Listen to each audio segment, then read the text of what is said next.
Jerry Kill joins the staff. We're going to break down some scheme and women's basketball thrashes Kentucky.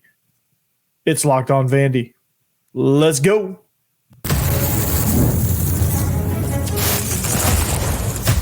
You are Locked On Vandy, your daily podcast on the Vanderbilt Commodores.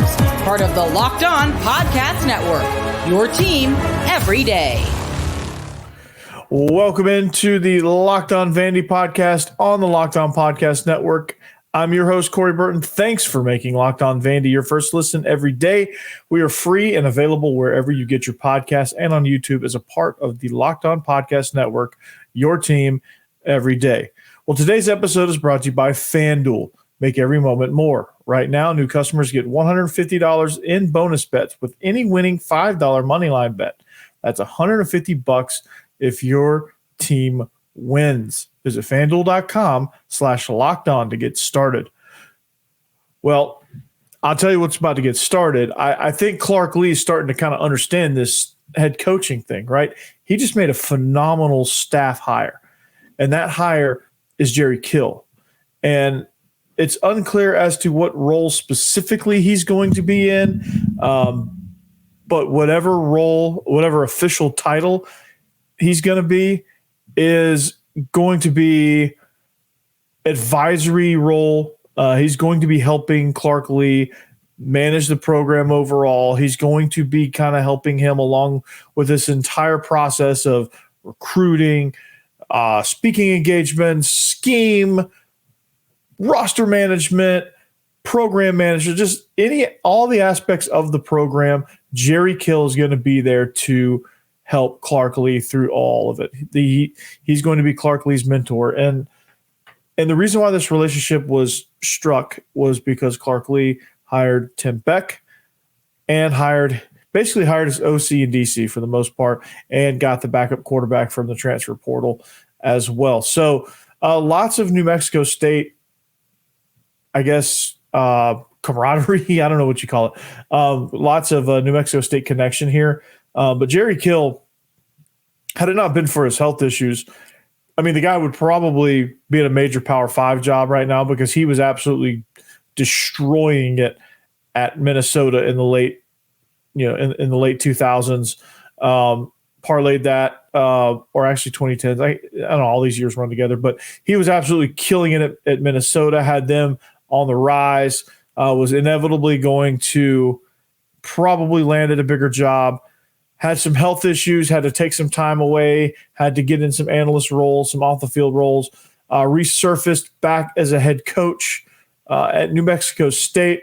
The last two seasons, they've had probably their best two seasons, I would venture to say, in program history, without being an expert on the New Mexico State Aggies program. But I would venture to say that this is probably the best run that they've had. They were Conference USA runners-up. They won 10 games in 2023, and Jerry Kill, man, he has an it factor as a head coach. He has great relationships with his players, manages things really well. He's just good. He's a good evaluator of talent, both players and coaches.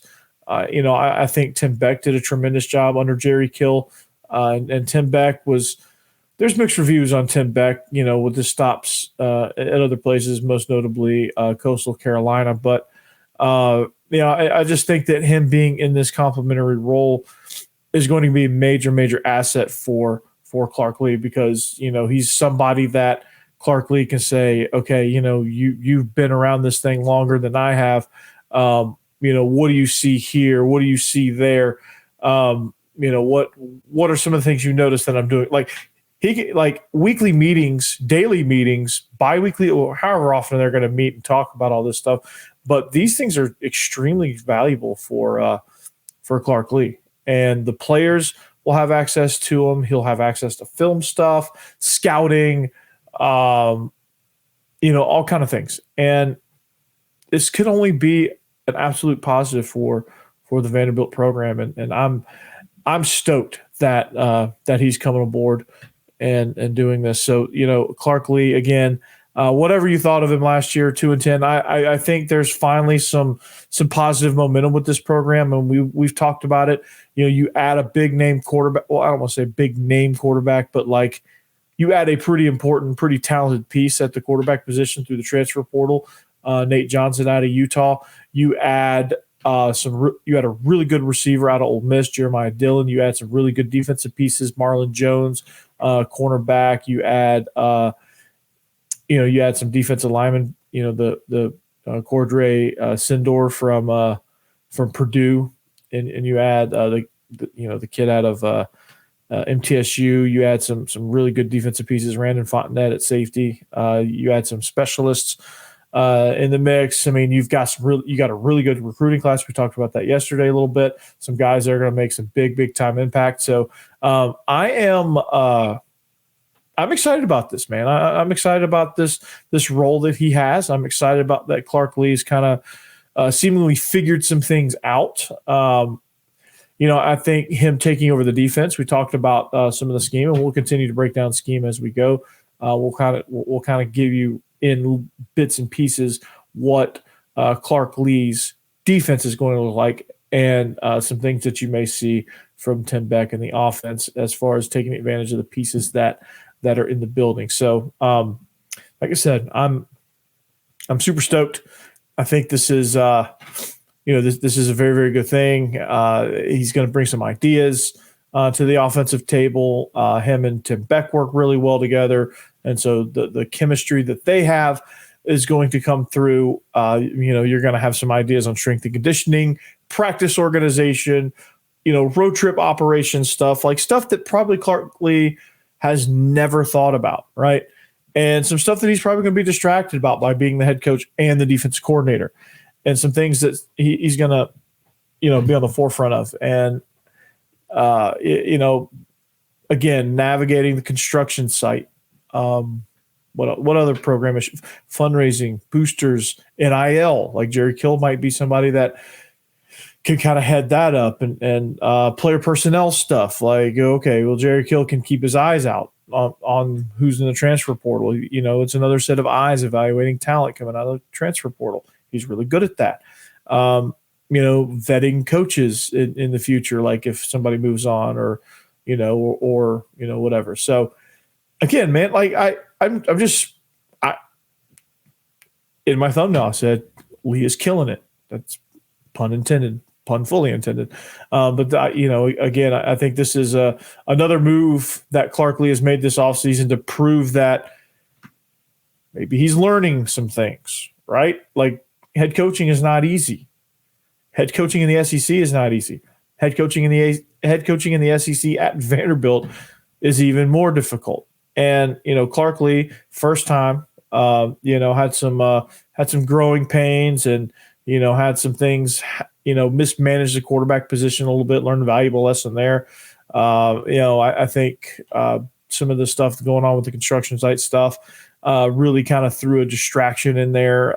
There's some things that he mismanaged a lot last year. I think he had some misses on the coaching staff where you hire some guys and they just don't quite work out the way you wanted them to, which, I mean, they're great people, but it just didn't mesh offensively. It didn't mesh defensively. And, he's going to have to step in now, and he's making some decisions that show growth. And that's what you want to see. You want to see growth. And with that, this furthers my point that, I think Vandy has a legitimate shot at making a bowl game. And with Nick Saban retiring, I don't know what that does to Bama. I mean, Bama's loaded, so it's not like they're going to drop off and fall off a cliff. But, they're not going to be what they used to be, because the key piece of that is Nick Saban. The reason why they were good all those years, even when they were turning over staff, Nick Saban, right? So if Texas loses Steve Sarkisian to Alabama, that game changes a little bit.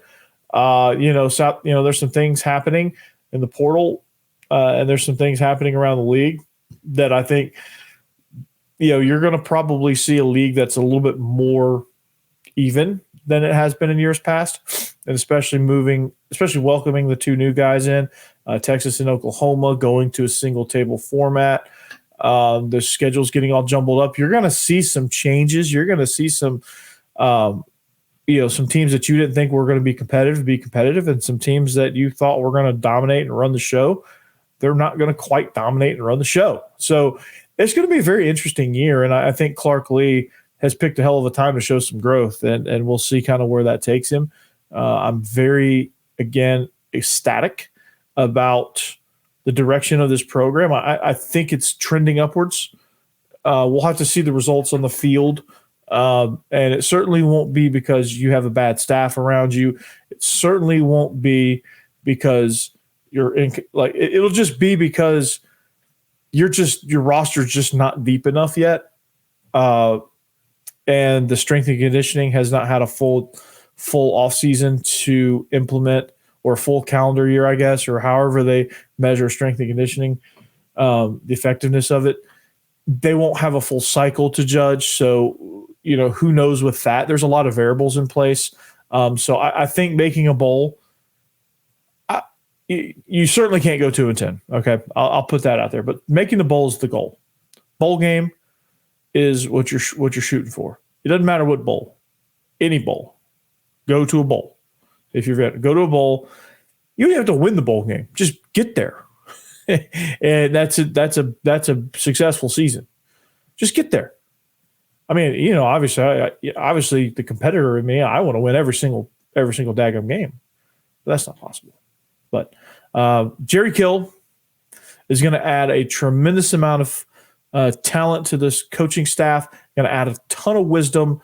And this is probably one of the best growth, one of the best hires that shows growth in Clark Lea and this program, adding Jerry Kill to the mix. And you're going to there's no reason to think that you won't see any results out of that, because Jerry Kill is a program builder. He knows how to win, and he's a hell of a coach and a great person.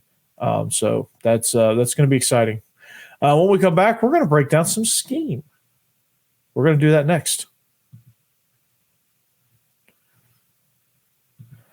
All right, this episode is brought to you by FanDuel. The NFL regular season is in the books. The coaching carousel is in full gear, but the playoffs are in also full gear. So it's time to get in on the action at FanDuel, America's number one sportsbook. Right now, new customers get $150 in bonus bets guaranteed when you place a $5 bet. That's $150 in bonus bets, win or lose. So the app is so easy to use. There's so many different ways to bet. You can do live same-game parlays, future same-game parlays. You can find bets in the new Explore tab. You can make a parlay in the Parlay Hub. You can just go with the boring old future. You can go with the boring old spread, boring old over-under, or boring old money line. None of it's boring, really, at FanDuel.com. So make sure you visit FanDuel.com/lockedon to make your first bet a layup. FanDuel is the official partner of the NFL.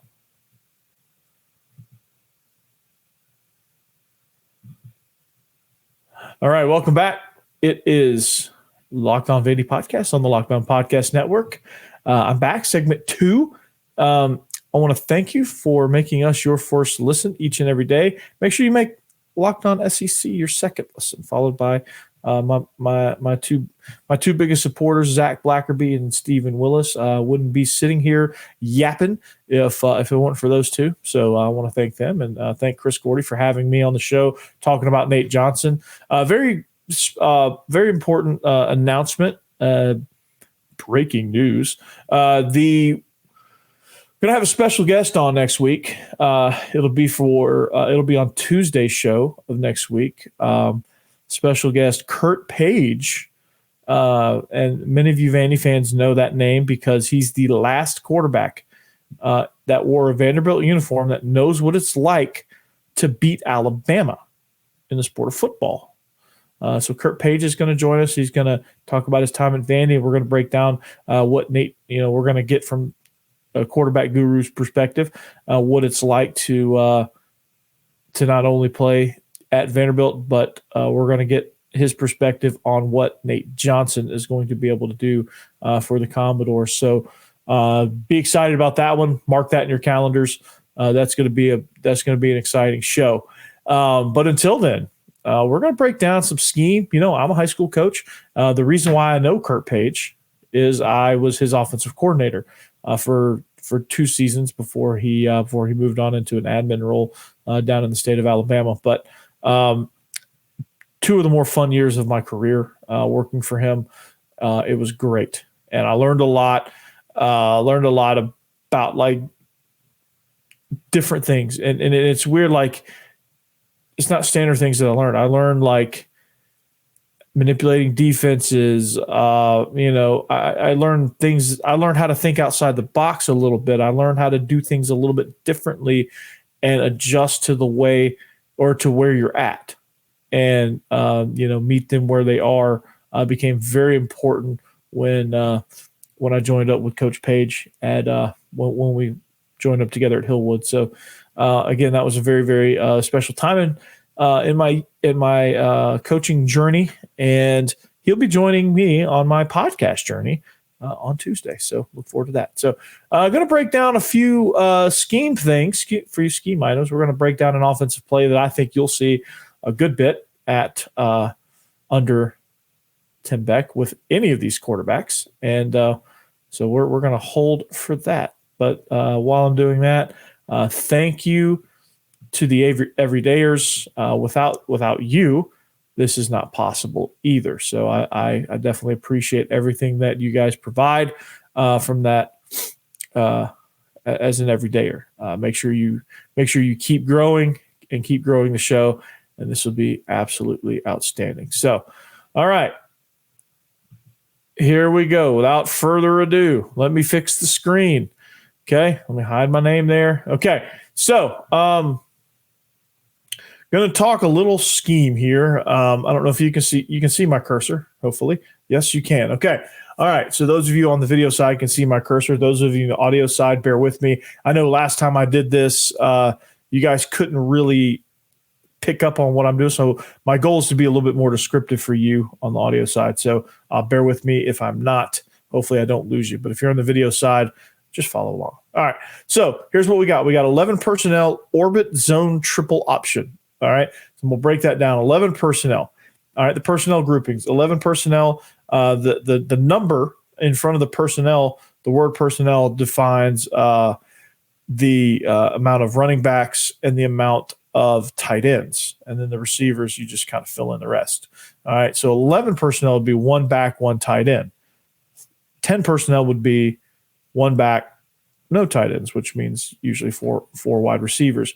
20 personnel is 2 backs, no tight ends. 32 personnel would be 3 backs and 2 tight ends. That's some Wisconsin stuff, and so on and so forth. So I think you can only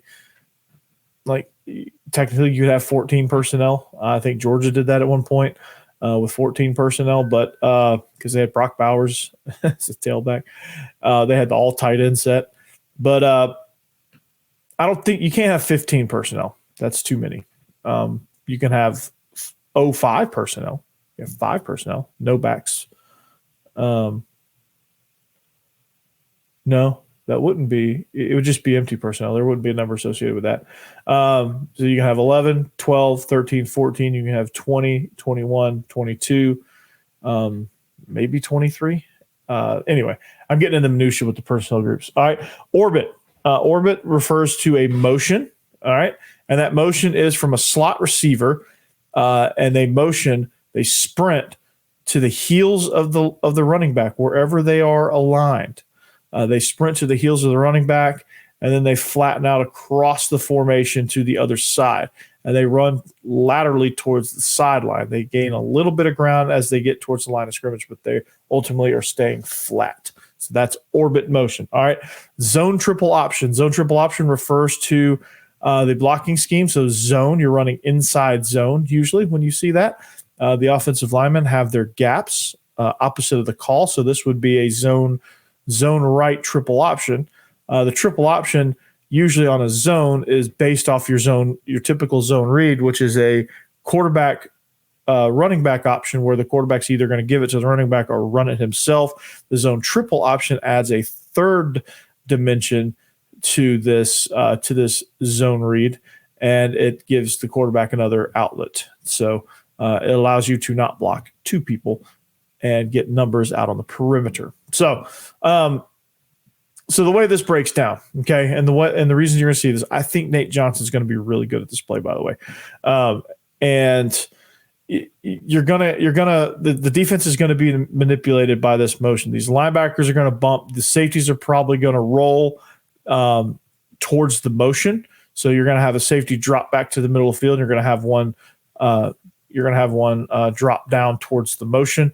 All right, that's going to, and sometimes you may even get a shift from the front here. But for the most part, the front may stay, the backers might bump a little bit, or they might stay put and let the perimeter guys play it. It just depends on the defensive coordinator. So at the snap of the ball, you're reading the backside defensive end or the last guy on the line of scrimmage away from the blocking team. So if you're running zone right, it's the last down lineman on the left away from the call. So you have a down lineman here on the left. He is not being blocked. He's got to make a decision. So the quarterback's going to read him. He's either going to give it or he's going to keep it based on what he does. All right, this tight end. So you're in 11 personnel formation. You're in a balanced 2x2 set, which means you have two on the left, two on the right. The tight end is in close to the tackle to give that end a little bit of conflict and saying, okay, do I run with the tight end and try to beat the block of the tight end, or do I squeeze when the tackle blocks down? That's the decision that this guy has to make. Now, when the quarterback pulls it, let's say the quarterback pulls it, you have your orbit motion coming behind. Now, the orbit motion is his job is to stretch these perimeter defenders horizontally. If he can stretch them horizontally, he creates space from just inside the hash to the sideline. And so the quarterback's going to read that space, and the two receivers out here are going to block the two most dangerous in that space. Now, sometimes they may try to go 3/2, but there's always going to be an unblocked guy out there. That's okay. That's who you're reading.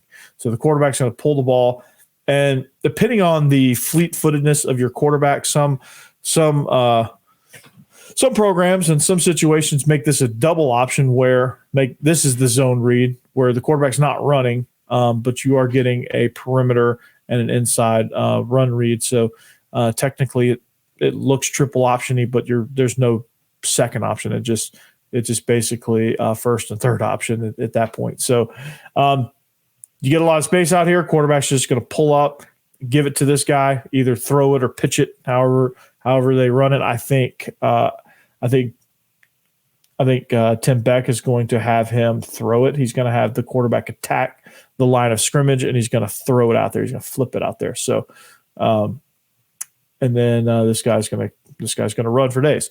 If the space closes up, flowing towards the numbers, that's going to be the determining factor. Does the space right here between the hash and the number, does that space really close up? Because that's where this motion guy is attacking. Does that space close up? If it does, then Nate Johnson's going to pull the ball and run it right up the hash, make a guy miss, and we're off to the races, right? These linebackers are going to have a hard time scraping over the top. And I like my matchup there with Nate Johnson against the scraping linebacker. And really, ultimately, no matter who gets the ball, no matter who's running the ball, if it's pulled, you're one-on-one with this free safety who's about 15 to 18 yards deep. So that's if you pull it. That's if you attack the perimeter. Some programs will they'll start to play the perimeter really, really well, and they'll take a guy out of the box to get numbers out there, and that leaves you with 5-on-5 in the box. If you get a light box, you're obviously going to give it, and your running back, his job is to attack the play side A gap. All right, actually. The play side A gap or the backside A gap, depending on where his alignment is, because he could be aligned to the left of the quarterback, to the right of the quarterback, or in the pistol, which is directly behind. If he's directly behind, he's going to attack the backside A gap, press across the center, and try to find a crease right there from basically B to B. Rarely is he going to bounce it to C. May happen, may not. All right, but he's really just kind of pressing this play side A gap as he goes. He's going to press across the center there because he wants to get it. He wants to beat this backside defensive end. Because even if the quarterback misreads it, this guy should rarely make the play. All right, this guy should rarely make the play because his path should be so good and so tight to the center that this guy can't get through the line, and this guy can't get down the line to make the play. So the reason I think this is going to be successful is because there's a lot of deception here. You're stretching a defense horizontally, and I think anytime you can put guys in a bind or in conflict, it's always going to be good. So this is another piece of ammo for Tim Beck and this Vanderbilt offense. So zone triple option, here we go. Right. So that was Scheme Friday. When we come back, we're going to wrap up the show very quickly because I quickly ran out of time. So we're going to wrap up the show. The Doors women's team just destroyed Kentucky. Stay tuned.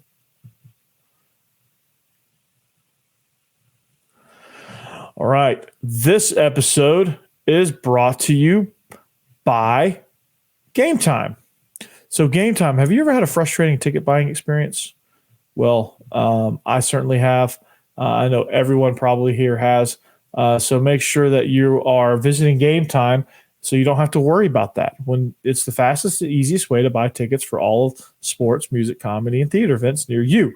They have killer last-minute deals, all-in prices, views from your seat, and their best price guarantee. Gametime takes the guesswork out of buying tickets. So the great things about this is you can see the view from your seat before you buy, so you know exactly what to expect when you arrive to the venue. They have all-in prices, which show you the total up front, so there's no surprises. Buy tickets. It's very easy steps. Some of these sites make you go through the crucible just to buy a ticket, an overpriced ticket at that. Gametime is definitely not that. They have deals on tickets right up to the start and even an hour after the event starts, so you can find last-minute seats. They have flash deals, sponsor deals for all of these events. You can get a zone deal. What's a zone deal? Well, you pick the section, Gametime picks the seats. Get big-time savings there as well. There's usually promos and deals with that too. So the Gametime guarantee means also you'll get the best price. So if you find tickets in the same section and row for less, Gametime will credit you 110% of the difference. So take the guesswork out of buying tickets with Gametime. Download the Gametime app, create the account, use the code LOCKEDON for $20 off your first purchase. Terms apply. Again, create an account and redeem the code. The code is LOCKEDON, LOCKEDON for $20 off. Download Gametime today. Last-minute tickets, lowest price, guaranteed. Gametime.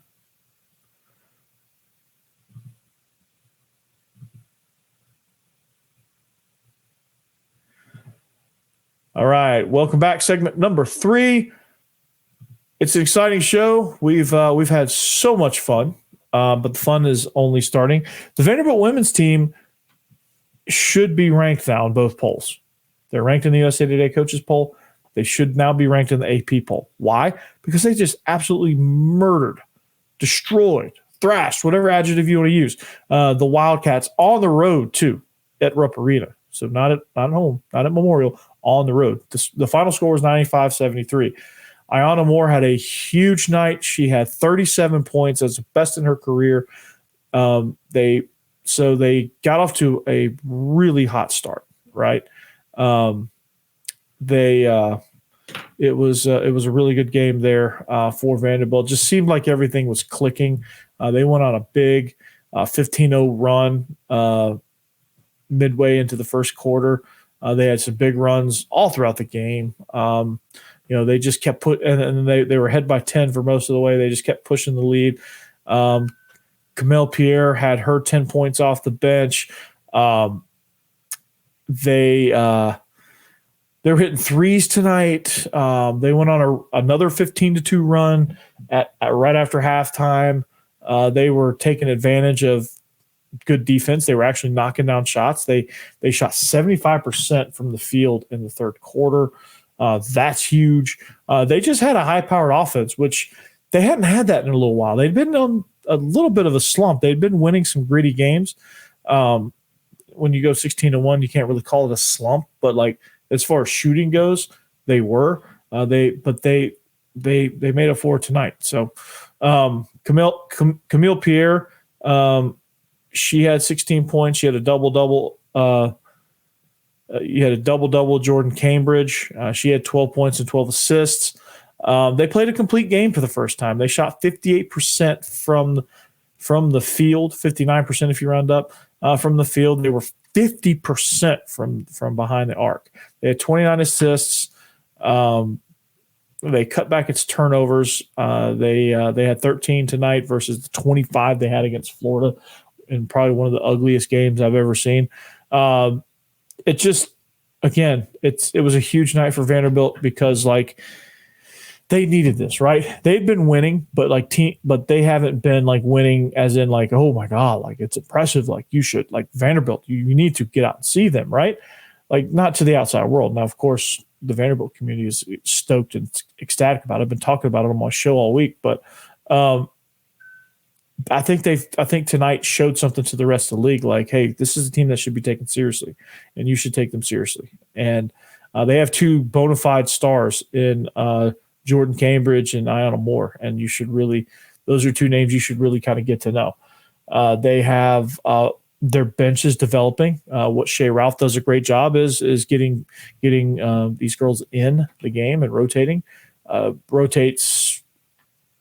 I think they have like 7 or 8 players rotating every night. You know, you have fresh legs, fresh bodies out there, and it contributes, I think, to the development of these bench players. And I think it's a reason why these bench players contribute because they know they're going to be called on. So there you go. Big night for the women's team. But man, this is a big night for the show. Why? Because time flies when you're having fun. I've quickly run out of time. So this show is turning into a pumpkin now, and I'm going to have to go. But another game this weekend from the Vanderbilt women next week when the polls come out. It'll be an absolute travesty if they're not ranked. Let's just be honest about that. So, but we're going to leave you with that. Kurt Page is up next week. That's going to be an exciting show. We're going to have much more fun on the Locked On Vandy podcast on the Locked On Podcast Network next week. We hope you have a great weekend. If you are in Nashville, stay safe with this weather coming in. We got some snow in the forecast, so that's always fun. I say that sarcastically and non-sarcastically, depending on how you feel and your opinions on the weather. So lots of things happening. Stay tuned. But this is the Locked On Vandy podcast. Thank you to the everydayers for making this possible. Find us on social media at Locked On Vandy on X and Instagram. But we'll see you back here next week. This is Locked On Vandy podcast on the Locked On Podcast Network. And until then, anchor down.